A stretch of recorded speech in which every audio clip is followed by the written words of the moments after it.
Hello दोस्तों, welcome to study with Hussain. दोस्तों, आज की इस वीडियो में हम बात करने वाले हैं हेपेटाइटिस के बारे में। हेपेटाइटिस क्या होता है, क्यों होता है, इसके होने के कौन कौन से कारण हैं, इसके सिम्टम क्या क्या देखने को मिलते हैं और ये कितने टाइप्स के होते हैं। ओके, तो सबसे पहले यहाँ पर हम हेपेटाइटिस के वर्ड से भी जान सकते हैं, जैसे कि जिसको हम बोलते हैं, यहाँ पर हम देखिए हेपेट। हेपेट का मतलब क्या होता है? लीवर। लीवर। हेपेट का मतलब यहाँ पर लीवर होता है। और टाइटिस का मतलब जो होता है, टाइटिस जिसको हम बोलते हैं, आइटिस जिसको हम बोलते हैं, इसका मतलब होता है इन्फ्लामेशन। इन्फ्लामेशन। ओके, तो यहाँ पर इसका मतलब हो गया कि इन्फ्लामेशन ऑफ लीवर, यानी कि लीवर में किसी तरह का इन्फ्लामेशन होना ही हेपेटाइटिस कहलाता है। ओके, तो अब हम यहाँ पर सबसे पहले इसके इंट्रोडक्शन की बात करेंगे। यहाँ पर हम इसका देखेंगे इंट्रोडक्शन, यानी कि लीवर यानी कि हेपेटाइटिस क्या होता है। बेसिकली जो हेपेटाइटिस जो होता है एक ब्रॉड टर्म से मिलकर बना होता है। इसका हम यहाँ पर देखिए, hepatitis. Hepatitis is a broad term, जिसका मतलब क्या होता है, इसका मतलब यहाँ पर हम देखेंगे तो इसका मतलब होता है कि inflammation of liver. Inflammation of liver. Okay, inflammation of liver. Okay, इसके अगर हम यहाँ पर काउजेस की बात करें, अगर इसके हम काउजेस देखें, काउजेस कौन कौन से होते हैं, काउजेस जो होते हैं इसके इन्फ्लामेशन, काउजेस हम यहाँ पर देखेंगे तो इसके कौन कौन से काउजेस यहाँ पर हो सकते हैं। बेसिकली जो इसका काउजेस जो मोस्ट कॉमनली होता है वो होता है वायरस। वायरस इसका मोस्ट कॉमनली जो काउजेस होता है वायरस होता है। और उसके अलावा कौन कौन से काउजेस हो सकते हैं, जैसे कि ड्रग्स, बहुत ज़्यादा ड्रग्स, ड्रग्स इन्फ्लामेशन भी हो सकता है, जिसमें अल्कोहल भी शामिल है, एल्कोहल भी शामिल होता है। ओके, उसके बाद chemicals, auto immune disease, metabolic anomalies, जैसे कि chemicals, auto immune disease, auto immune disease, autoimmune disease और मेटाबॉलिक एबनॉर्मलिटीज, किसी तरह की मेटाबॉलिक एबनॉर्मलिटी हो जाती है उसकी वजह से, मेटाबॉलिक एबनॉर्मलिटी, एबनॉर्मलिटी की वजह से भी ये हो जाता है। तो इसकी वजह से हो जाता है। अब अगर हम इसके टाइप की बात करें, यहाँ पर देखिए हम इसके देखते हैं टाइप, कौन कौन से टाइप होते हैं इसके, टाइप्स, कौन कौन से टाइप्स होते हैं। तो बेसिकली जो इसके टाइप्स हम देखते हैं यहाँ पर, उसको हम बोलते हैं यहाँ पर वायरल हेपेटाइटिस। नंबर 1 होता है वायरल हेपेटाइटिस, वायरल हेपेटाइटिस। दूसरा होता है एल्कोहलिक हेपेटाइटिस, यानी कि जो अल्कोहल की वजह से होता है, एल्कोहलिक हेपेटाइटिस दूसरे नंबर पे। तीसरे नंबर पे होता है कि ऑटो इम्यून हेपेटाइटिस, ऑटो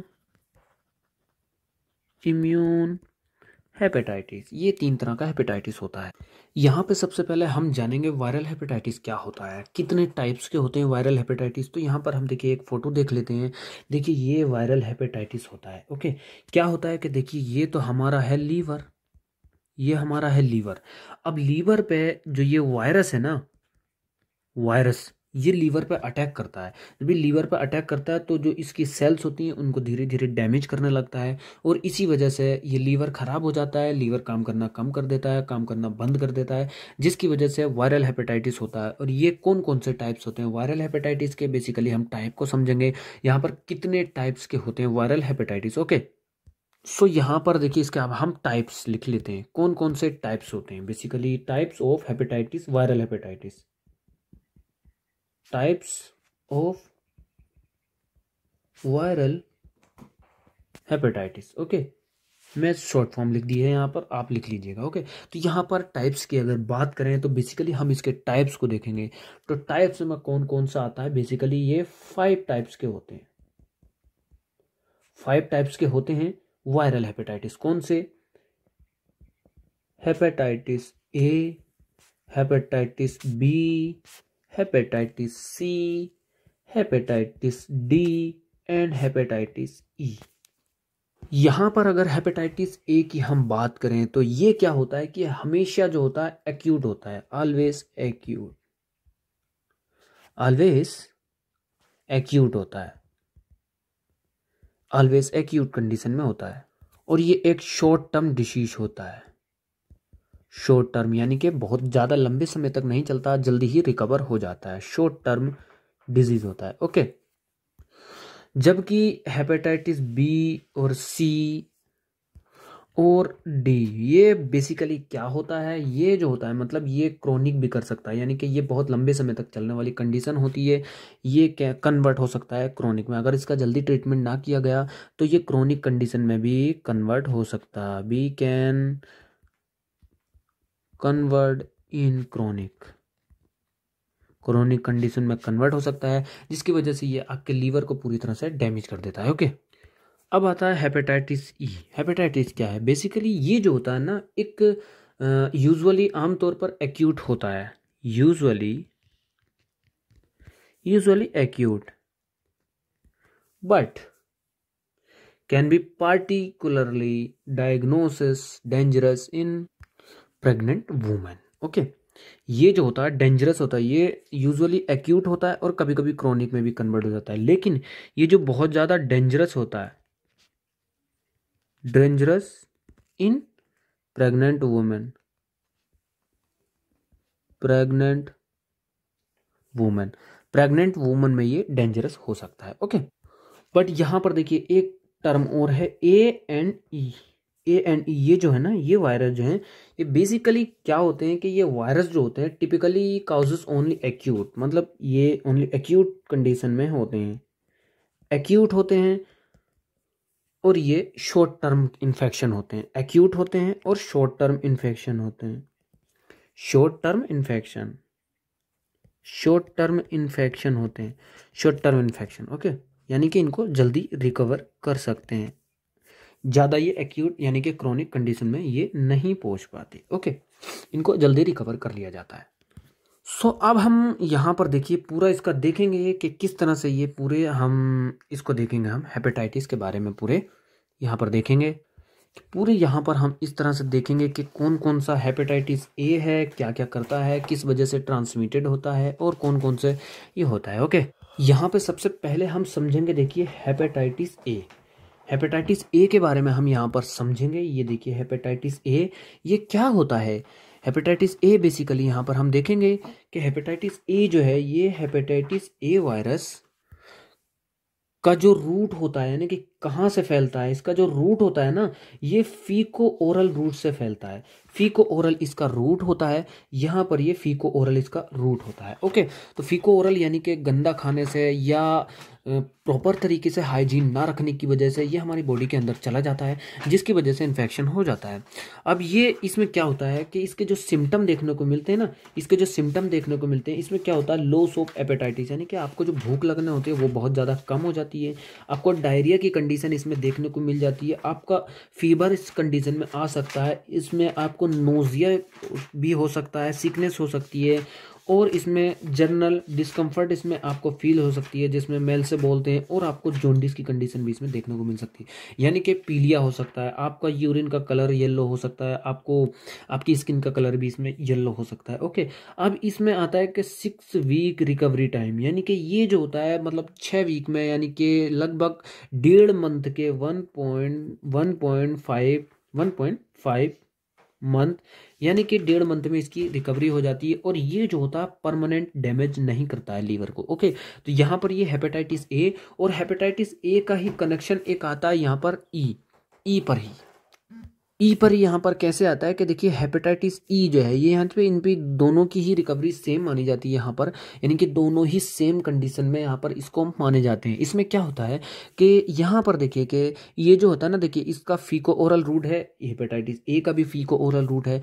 अब इसकी जो वीक ड्यूरेशन होती है, ड्यूरेशन यानी कि कब तक चलता है, ये लगभग 2 से 8 वीक तक चलता है, 2 वीक से लेकर 8 वीक, यानी 2 वीक में भी हो सकता है और 8 वीक, यानी कि आधे महीने से लेकर हाफ मंथ से लेकर लगभग 2 मंथ तक ये चलता है, और ये रिकवर आसानी से हो जाता है। तो इसके अगर सिम्टम की अगर हम यहाँ देखें, इसके सिम्टम कौन कौन से हमें यहाँ देखने को मिलते हैं, तो इसमें जॉन्डिस हो सकता है, इसमें आपको नोजिया की कंडीशन हो सकती है, फैटीग हो सकता है, इसमें आपको थकावट की प्रॉब्लम हो सकती है। ओके, अब ये क्या होता है कि इसमें अब यहाँ पर एक पॉइंट ऐड है कि ये क्रोनिक स्टेज में कब पहुंच सकता है।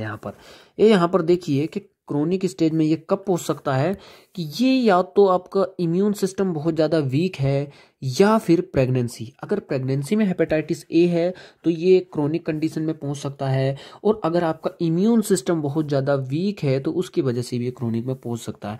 इसके जो ग्रेटर रिस्क होते हैं वो कौन से होते हैं? फुलमिनेंट लीवर फेलियर और सिरोसिस के ग्रेटर रिस्क होते हैं, यानी कि इन कंडीशन में जो आपका इम्यून सिस्टम वीक है और प्रेगनेंसी में ये आपको लीवर फेलियर करा सकता है और सिरोसिस करा सकता है। ओके, तो ये हुआ हेपेटाइटिस ए एंड हेपेटाइटिस ई। कौन कौन सी कंडीशन, यानी कि ये बेसिकली सेम ही देखा जाता है, इसमें देखें तो ये सेम ही होते हैं। ओके, अब यहाँ पर बात करते हैं हेपेटाइटिस बी की।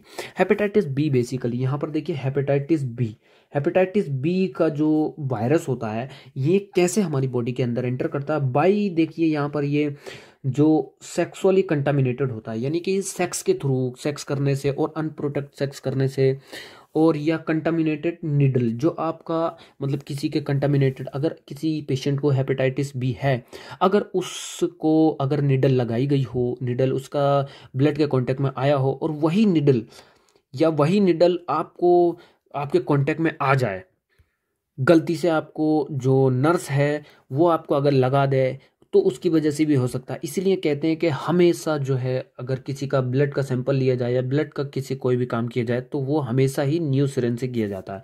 इसके कारण भी हो सकता है। और जो बार्बर की शॉप होती है, यानी कि नाई की शॉप होती है, उसमें भी ऐसी कंडीशन होती है कि जो उस्तरा होता है, यानी कि जो ब्लेड होता है, वो ब्लेड न्यू यूज़ कुछ लोग नहीं कर पाते और एक ही ब्लेड से कई पेशेंट, यानी कि कई जो हेयर कटिंग होती है, कई हेयर कटिंग कर देते हैं, कहीं पर उसके लग जाता है तो उसकी वजह से ब्लड की लीकेज हो जाती है। और वही ब्लड अगर उस ब्लेड पर लग जाए, फिर वही ब्लड आपको यूज़ किया जाए तो उस कंडीशन में आपको भी ये अगर लग जाए तो उससे भी स्प्रेड हो सकता है। ओके, और इसके अलावा देखिए आल्सो स्प्रेड ये किसके ओर फैल सकता है? ये आपके जो टीयर्स यानी कि आंसू हैं, इन्फेक्टेड पर्सन के आंसू हैं, वो अगर आपके कांटेक्ट में आ जाए उसकी वजह से भी हो सकता है, और ये सलाइवे की वजह से भी हो सकता है, यानी कि किस करने की वजह से भी हो सकता है। इन्फेक्टेड पर्सन को किस करने से भी हो सकता है हेपेटाइटिस बी। ओके, अब बात करते हैं, देखिए ये पर सिरोसिस ऑफ लीवर क्या कर सकता है? ये आपको सिरोसिस करा सकता है। क्या करा सकता है? आपको ये सिरोसिस की कंडीशन करा सकता है। लीवर का कैंसर यहाँ पर आपको करा सकता है, ये कंडीशन इसमें हो सकती है। अब इसकी क्या होता है कि वैक्सीन अवेलेबल है, इसकी जो हेपेटाइटिस बी की वैक्सीनेशन अवेलेबल है अभी पर, यहाँ पर इसकी वैक्सीन अवेलेबल है। ओके, अब आते हैं हेपेटाइटिस सी पर। हेपेटाइटिस सी बेसिकली क्या होता है? यहाँ पर हम देखेंगे कि हेपेटाइटिस सी जो है ये जो होता है ब्लड टू ब्लड ट्रांसम्यूशन। अगर किसी को ब्लड का ट्रांसम्यूशन किया गया, यानी कि ब्लड ट्रांसफर किया गया, किसी को अगर जैसे कोई पेशेंट को अगर इन्फेक्टेड ब्लड चढ़ा दिया गया हो, उसकी वजह से ये होता है। ना ही ये सेक्सुअली कॉन्टेक्ट से होता है, ना ही निडल से होता है। निडल से हो जाता है बेसिकली क्योंकि उसमें जो है आपका वो ब्लड के कांटेक्ट में आ जाती है। ओके, और उसके बाद ये इन्फेक्टेड पर्सन टीयर्स और सलाइवा की वजह से नहीं होता, ये ओनली जो होता है ब्लड के ट्रांसमिशन की वजह से हो सकता है। ओके, अब यहाँ पर लीवर सिरोसिस की बात करें, ये लीवर सिरोसिस को कर सकता है आपकी जो, अगर ये इन्फेक्टेड हो जाए तो आपको लीवर सिरोसिस कर सकता है, यानी कि आपका लीवर डैमेज हो सकता है, आपको लीवर का कैंसर कर सकता है। ओके, अब इसमें क्या होता है कि जो सिम्टम होते हैं यहाँ पर देखिए एसिम्टोमेटिक, यहाँ पर आप देख रहे हैं ये एसिम्टोमेटिक का क्या मतलब है? यहाँ पर इसके कोई भी सिम्टम नहीं दिखते, जैसे कि हमने यहाँ पर देखे हेपेटाइटिस ए में, हेपेटाइटिस ई में जो हमने सिम्टम देखे उसको कोई भी सिम्टम में ये कन्वर्ट नहीं करता है, यानी कि कोई भी सिम्टम इसमें दिखाई देते हैं नो सिम्टम, जिसका मतलब होता है नो सिम्टम, इसमें कोई सिम्टम नहीं होते। बस इसमें क्या होते हैं फ्लू लाइक सिम्टम हो सकते हैं, जैसे आपको जुकाम हो सकती है जिसको हम बोलते हैं स्नीजिंग हो सकती है, और आपको खांसी वगैरह थोड़ी बहुत हो सकती है, कफ हो सकती है थोड़ी बहुत, लेकिन फ्लू लाइक इन्फेक्शन सिम्टम इसमें दिखते हैं। ओके, तो ये है। अब आते हैं हेपेटाइटिस डी के बारे में। हेपेटाइटिस डी क्या होता है? हेपेटाइटिस डी बेसिकली आम नहीं होता। यहाँ पर ये कैसे होता है कि हेपेटाइटिस डी अगर हम किसी का टेस्ट करते हैं, इसीलिए कहते हैं कि हेपेटाइटिस बी और हेपेटाइटिस डी दोनों की ही जांच एक साथ करनी चाहिए। ओके, तो अगर हम यहाँ पर हेपेटाइटिस डी की जांच करते हैं और अगर हेपेटाइटिस डी पॉजिटिव आ जाता है बॉडी के अंदर, देखिए यहाँ पर लिखा हुआ है can only be infected with hepatitis D if you have already hepatitis B. अगर आपको हेपेटाइटिस डी है तो इसका मतलब ये कंफर्म है कि आपको हेपेटाइटिस बी भी होगा, आपको हेपेटाइटिस बी भी यहाँ पर होगा। अगर हेपेटाइटिस डी कंफर्म आता है आपके टेस्ट में, यानी कि यहाँ पर भी देखिए ये लिखा हुआ है कि hepatitis D residents inside hepatitis B, यानी कि हेपेटाइटिस बी के अंदर ही हेपेटाइटिस डी होता है। अगर हेपेटाइटिस ए है, हेपेटाइटिस बी आपको है, अगर हेपेटाइटिस बी आपको है तो रिस्क होते हैं कि आपको हेपेटाइटिस डी भी हो सकता है, हो नहीं, कंफर्म नहीं, लेकिन हो सकता है। लेकिन अगर हेपेटाइटिस डी अगर आपके कंफर्म आ जाता है तो इसमें कोई भी ये दो राय नहीं है कि आपको हेपेटाइटिस बी ना हो, आपको हेपेटाइटिस बी प्रेजेंट होगा, हर हाल में ये कंफर्म आपको होगा। Okay, hepatitis B. अब इसके ग्रेटर रिस्क क्या होते हैं? ग्रेटर रिस्क इसके क्या होते हैं कि ये आपको लिवर फेलियर करा सकता है, इसके लिवर फेलियर आपको करा सकता है। और इसके रिस्क जो होते हैं, इंक्रीज रिस्क कौन से, इसके जो रिस्क होते हैं ये कौन कौन से, लिवर सिरोसिस बढ़ा सकते हैं उसके। ओके, तो इसके ये कंडीशन होती है। अब ये जो है देखिए ये बी की तरह ही इसके पूरे जो सिम्टम है, जो इसके ट्रांसमिशन है यानी कि रूट ट्रांसमिशन है, ये बेसिकली पूरे जो है बी की तरह ही है। ये बी यानी कि ये डी और बी एक साथ देखे जाते हैं। यहाँ पर देखिए इसके कॉन्टेक्ट नीडल की वजह से भी हो सकता है और सेक्सुअल कॉन्टेक्ट की वजह से भी हो सकता है, जैसे कि लीवर हेपेटाइटिस बी होता है। ओके, तो ये पूरा हमने यहाँ पर बात की hepatitis A B C D E कैसे होता है, क्यों होता है, किस वजह से होता है। तो देखिए मैं यहाँ पर इरेज कर देता हूँ, यहाँ पर आप इसके नोट्स देख लीजिए, यहाँ पर बना लीजिए। मैंने इसको पूरा इरेज कर दिया है ताकि आपको क्लियर भी यहाँ पर नज़र आ जाए। ओके, इसको आप देख लीजिए। अब हम इसके अलावा बात करेंगे, इसमें हम देखेंगे कि अब एल्कोहलिक हेपेटाइटिस की बी के बारे में। एल्कोहलिक हेपेटाइटिस क्या होता है, यहाँ पर देखेंगे कि alcoholic hepatitis, alcoholic hepatitis, alcoholic hepatitis, alcoholic hepatitis यहाँ पर हम देखेंगे। यहाँ पर इसकी बात करें तो देखिए ये होती है एक inflammatory condition bye heavy alcohol consume, heavy alcohol consume, यानी कि बहुत ज़्यादा अगर हैवी एल्कोहल कोई भी इंसान लेता है तो उसको ये कंडीशन हो सकती है। ये एक्सटेंड पीरियड ऑफ टाइम होता है, एक्सटेंड पीरियड ऑफ टाइम। यहाँ पर देखिए हम फोटो की वजह से भी देख सकते हैं। देखिए ये जो है एक हेल्थी लीवर है। ओके, ये जो हमारा नॉर्मली कंडीशन में जो हेल्थी लीवर होता है ये एक हेल्थी लीवर है।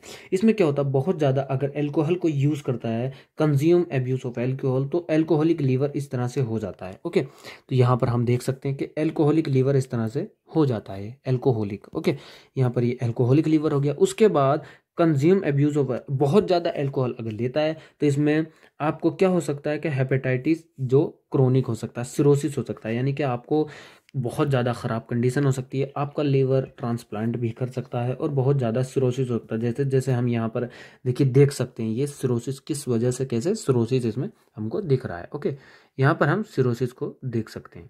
ठीक, यहाँ पे इसकी वजह से। और ये क्या होता है, कंटिन्यूस एब्यूज ऑफ एल्कोहल, अगर हम कंटिन्यू एल्कोहल यूज़ करते रहें और उसके बाद हम थोड़ा बहुत एल्कोहल छोड़ दें, यानी कि एल्कोहल जब थोड़े बहुत यूज़ की हमने, फिर इस तरह से हो गया हेपेटाइटिस, हेपेटिक स्टेटोसिस हो गया। यहाँ पर अगर हम एल्कोहल छोड़ दें तो दोबारा से ये इसी कंडीशन में आ जाता है। लेकिन हम बहुत ज़्यादा और यूज़ करते रहें ना छोड़ें, बहुत ज़्यादा यूज़ करते हैं तो दोबारा से ये कंटामिनेट है, ये आपका लीवर को सिरोसिस कर जाता है। ओके, इस तरह से होता है। अब इसके अगर हम डायग्नोसिस की बात करें, यहाँ पर हम इसका डायग्नोसिस देखेंगे।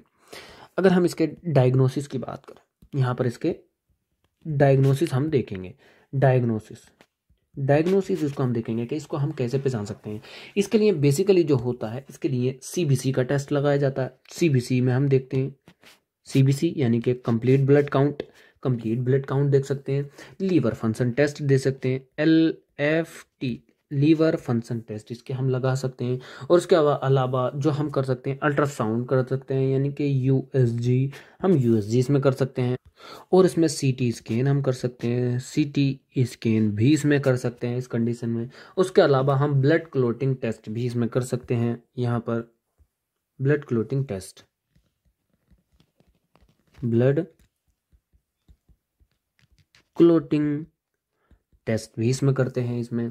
और उसके अलावा हम इसमें जो लगाते हैं लीवर की बायोप्सी भी करते हैं, लीवर की बायोप्सी लास्ट में हम करते हैं। अगर पता नहीं चलता है अगर इसमें लीवर किस कंडीशन में है, कैसे है, लीवर सिरोसिस तो नहीं हुआ है, इस कंडीशन की पहचानने के लिए लीवर की बायोप्सी इसमें करते हैं। लीवर की बायोप्सी पूरी तरह से देखते हैं क्या होता है इसमें, ठीक है। और यहाँ पे हम इसको क्या करते हैं कि इसको अल्कोहल बिल्कुल स्टॉप कर देते हैं, अल्कोहल बिल्कुल स्टॉप कर देते हैं। ओके, यहाँ पर इसको अल्कोहल से रोक दिया जाता है पेशेंट को, यानी कि अल्कोहल कभी भी यूज ना करे। अब हम यहाँ पर जो तीसरे नंबर की हमने बात की थी उसको हम देखेंगे auto immune hepatitis. Auto immune hepatitis. Auto immune hepatitis क्या होता है? यहां पर हम इसको देखिए, पहले तो हम डायग्राम के थ्रू समझेंगे। यहाँ पे डेफिनेशन इसके लिख लेते हैं। पहले क्या होता है, ये reaction against normal hepatocyte, reaction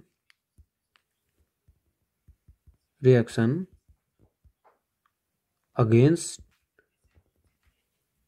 normal या हेल्थी हिपेटोसाइट। अब इसका मतलब क्या है? इसका मतलब यहां पर ये है कि यहां पर देखिए, ये जो हमारे जो ऑटो इम्यून होती है, यानी कि हमारी जो इम्यूनिटी होती है, इम्यून सेल्स होती हैं, जैसे कि जिसको हम बोलते हैं WBC भी आती हैं, प्लेटलेट्स भी आती हैं, बी लिम्फोसाइट्स आती हैं, टी लिम्फोसाइट्स आती हैं, नेचुरल किलर सेल्स आती हैं। तो ये जो सेल्स होती हैं ये खुद ब खुद अपने लीवर को इस तरह से डैमेज करने लगती हैं। देखिए यहाँ पर हम इस तरह से हम देख सकते हैं, ये हमारे हिपेटोसाइट्स हैं, ये नॉर्मल इम्यून सेल्स हैं, और ये हमारे हिपेटोसाइट सेल हैं। नॉर्मल सेल ये हैं इधर, और ये हिपेटोसाइट्स हैं। तो ये जो है immune attack the liver by the mistake, यानी किसी कारणवश या किसी इन्फ्लेमेशन की वजह से या किसी कंडीशन की वजह से, जो बॉडी में इन्फ्लेमेशन हो रहा हो या कोई दिक्कत हो, तो उसकी वजह से जो ये नॉर्मल जो इम्यून सेल होती हैं ये लीवर की सेल्स को डैमेज करने लगती हैं, खुद ब खुद अपने डैमेज करने लगती हैं, जिसकी वजह से लीवर ऑटो इम्यून हेपेटाइटिस उसको हम बोलते हैं, लीवर खराब हो जाता है। ओके, अब इसकी हम यहाँ पर पैथोलॉजी समझते हैं। देखिए, यानी कि इसकी जो कारण है, पैथोलॉजी क्या है इसका, पैथोलॉजी यानी कि किस तरह से ये डिजीज हमारी बॉडी के अंदर जाता है, कैसे कैसे होता है। ओके, यहां पर हम सबसे पहले देखते हैं इटियोलॉजी, यानी कि इसका काउजेस, इटियोलॉजी। इसकी वजह से क्या होता है, इसके काउजेस हम देखते हैं। तो इसमें हम क्या देखते हैं कि एक्सपोजर टू हेपेटाइटिस वायरस, इसमें हम एक्सपोजर करते हैं, exposure to hepatitis virus, hepatitis virus को एक्सपोज करते हैं। इसके बाद क्या होता है कि infection and inflammation of the liver, यानी कि ये जो हेपेटाइटिस वायरस है ये क्या करता है, इन्फेक्शन करता है किसी तरह का हमारे लीवर पे, इन्फेक्शन एंड इन्फ्लामेशन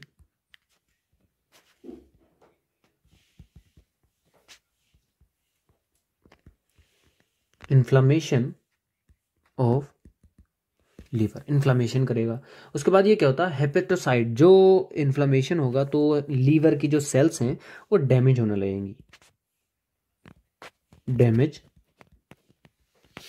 हिपेटोसाइट, जो हिपेटोसाइट सेल हैं वो डैमेज हो सकेंगी। अब जब डैमेज हो जाएंगी तो ये क्या होगा, आपका जो लीवर फंक्शन है, लीवर के जो फंक्शन कैपेसिटी है वो डिक्रीज हो जाएगी, लीवर फंक्शन काम करना बंद कर देंगे। इसमें नेक्रोसिस हो जाता है, नेक्रोसिस हो जाएगा, necrosis of the part of the liver, alteration of liver function, यानी कि इसके फंक्शन जो है अल्टरेट हो जाएंगे, अल्ट्रेशन ऑफ लीवर फंक्शन, इसके फंक्शन अल्टरेट हो जाएंगे। उस कंडीशन में क्या होगा, आपका लीवर जो है पूरी तरह से डैमेज होने लगेगा। यहाँ पर हमने इससे पहले ही हमने अगर हेपेटोसाइट, यहाँ पर हमने इसको इन्फ्लेमेशन का अगर हमें पता चल गया, हमने अगर इसकी जो ट्रीटमेंट हमने यहाँ पर शुरू कर दिया, ट्रीटमेंट अगर स्टार्ट कर दिया तो ये यहीं पर रुक जाता है, लेकिन अगर इसके ट्रीटमेंट का हमें पता नहीं चला, क्योंकि बेसिकली ऐसा होता है कि इसके जो लीवर के जो सिम्टम हैं वो हमें बेसिकली दिखाई नहीं देते। इसकी वजह से यहाँ पर ये जो है आपका लीवर डैमेज होना स्टॉप हो जाएगा, यहाँ पर रुक जाएगा अगर इसका ट्रीटमेंट स्टार्ट कर दिया तो। लेकिन ट्रीटमेंट स्टार्ट नहीं करा तो आपको ये डेथ कॉज करा सकता है, यहाँ पर इसकी आपकी डेथ हो जाती है पूरी। ओके, सो हमने जो हेपेटाइटिस के सिम्टम थे वो तो हमने देख ही लिए। अब बात करते हैं इसके डायग्नोसिस की। Diagnosis and investigation. इन्वेस्टिगेशन कैसे कर सकते हैं, डायग्नोसिस कैसे कर सकते हैं? पहले तो हमको देखता होगा उसकी हिस्ट्री कलेक्ट करनी पड़ेगी, यानी कि हिस्ट्री कलेक्शन, यानी कि उसकी हिस्ट्री लेनी पड़ेगी पेशेंट की। पहले तो कभी नहीं था या आपके फैमिली में तो नहीं है, किसी वजह से आपको कोई कंडीशन या आपको लीवर की कोई भी दिक्कत तो नहीं है, उसकी हिस्ट्री लेनी पड़ेगी। उसके बाद फिजिकल एग्जामिनेशन करना पड़ेगा, फिजिकल एग्जामिनेशन इसमें करना पड़ेगा। उसके बाद एलएफटी करना पड़ेगा। एलएफटी हम करेंगे liver function test, blood test जिसमें यूएसजी आ सकता है, और भी बाकी फंक्शन आ जाएंगे। ब्लड टेस्ट हो गया, यूएसजी हो गया, यूएसजी, और हम इसमें लीवर बायोप्सी भी करते हैं। लीवर बायोप्सी इसमें करेंगे, लीवर बायोप्सी।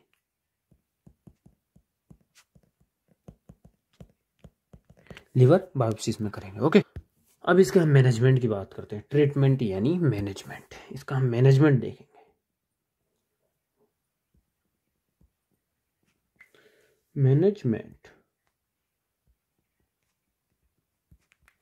मैनेजमेंट हम देखेंगे, सबसे पहले देखेंगे ए का।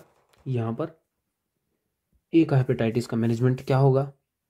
इसके जो यहाँ पर कोई ड्रग नहीं है, नो ड्रग, लेकिन फिर भी इसमें जो ये रिकवर खुद भी हो जाता है, इसकी कोई ड्रग नहीं है, लेकिन फिर भी हम इसको जो एंटीवायरल ड्रग दे सकते हैं। एंटीवायरल ड्रग इसको हम दे देते हैं। ओके, इसमें जो होता है आपको पेशेंट को रेस्ट कराया जाता है, पूरा रेस्ट हम देते हैं। उसके बाद हॉस्पिटलाइजेशन, ज़्यादा कंडीशन ख़राब हो गई तो हॉस्पिटल में भर्ती कर देते हैं, हॉस्पिटलाइजेशन पेशेंट हो जाता है। ओके, अब विटामिन के का इंजेक्शन देते हैं। इसमें हम क्या दे सकते हैं? विटामिन के का इंजेक्शन दे सकते हैं, के इंजेक्शन दे सकते हैं इसमें। अगर आपका प्रोथ्रोम्बिन टाइम जो है वो प्रोलॉन्ग्ड हो तो। ओके, अब इसमें क्या होते हैं? इलेक्ट्रोलाइट का रिप्लेसमेंट करा देते हैं, IV electrolytes replacement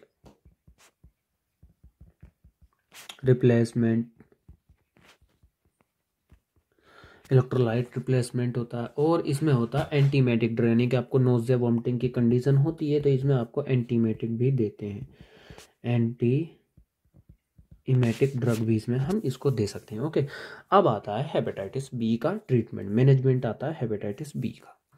hepatitis B का मैनेजमेंट क्या होता है? हेपेटाइटिस बी का मैनेजमेंट, इसमें पहले तो प्रिस्क्राइब किया जाता है कि आपको ये मतलब सीवियर कंडीशन में भी हो सकता है। इसमें आपको सबसे पहले तो रेस्ट करने को बोलते हैं। ओके, दूसरा विटामिन के सप्लीमेंट देते हैं, विटामिन सप्लीमेंट इसमें देते हैं, विटामिन सप्लीमेंट।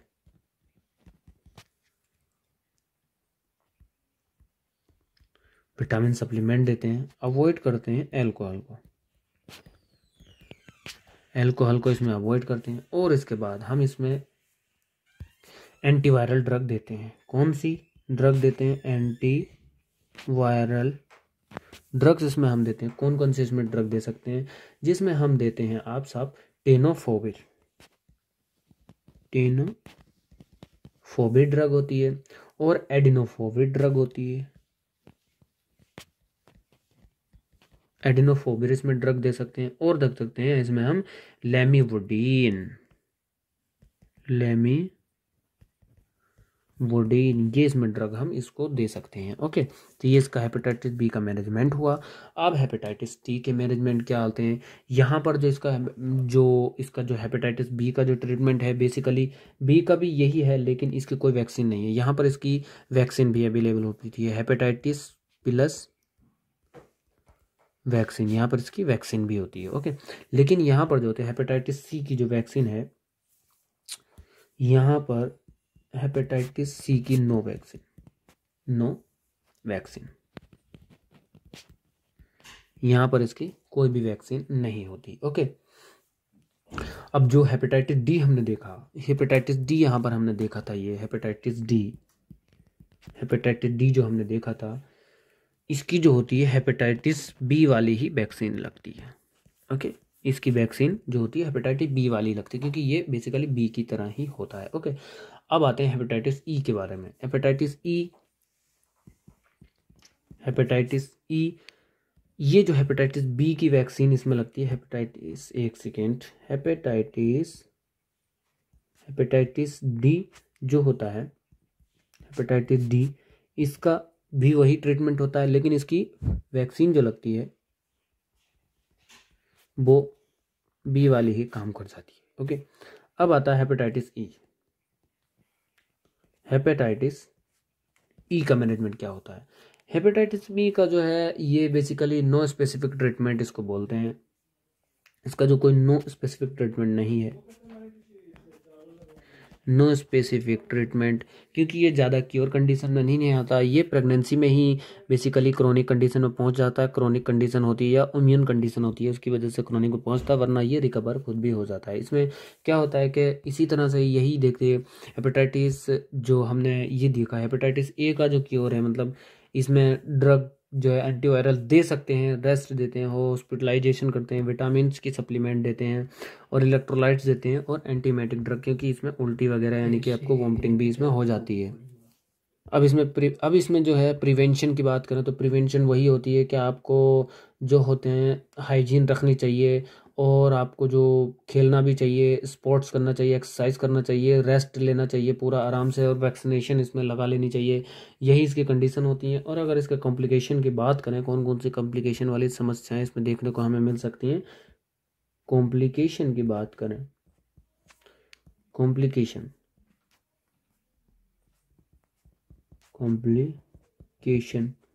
यानी कि हेपेटाइटिस की वजह से कौन कौन सी समस्याएं आपको देखने को मिल सकती है। आपको जो होता है, देखिए डिहाइड्रेशन की कंडीशन इसमें हो सकती है,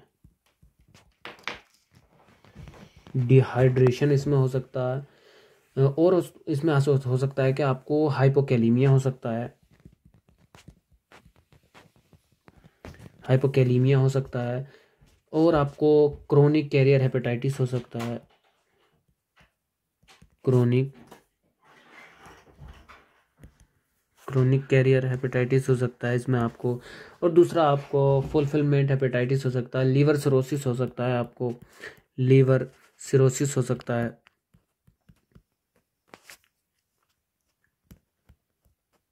लीवर सिरोसिस हो सकता है आपको। और आपको ये कंडीशन में इसमें देखने को मिलती है। हेपेटोसेलुलर कार्सिनोमा भी हो सकता है इसमें आपको। एक और रह गया यहाँ पर, इसको हम बोलेंगे हेपेटोसेलुलर कार्सिनोमा,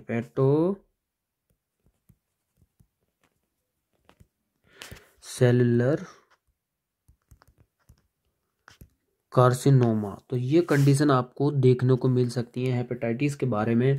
हमने देखिए इस वीडियो में बात की, कॉम्प्लिकेशन की बात की, इसके जो है ट्रीटमेंट की बात की, यानी कि किस तरह से इसका मैनेजमेंट हम कर सकते हैं, मैनेजमेंट की हमने बात की। और इसमें हमने देखिए पैथोजेनेसिस किस तरह से हो सकता है, कौन सा ऑटो इम्यून हेपेटाइटिस होता है और कौन सा एल्कोहलिक हेपेटाइटिस होता है, यहाँ पर अल्कोहल की वजह से डैमेज हो जाता है, कौन कौन से हेपेटाइटिस होते हैं, ये पूरे हमने यहाँ पर डिस्कशन किया। और उसके अलावा हम यहाँ पर देख सकते हैं कौन कौन से होते हैं हेपेटाइटिस बी सी, इसका डिस्कशन किया। हेपेटाइटिस वायरल क्या होता है, किस तरह से वायरल हमारे बॉडी के अंदर जाता है, उसमें हमने पैथोलॉजी में डिस्कस किया।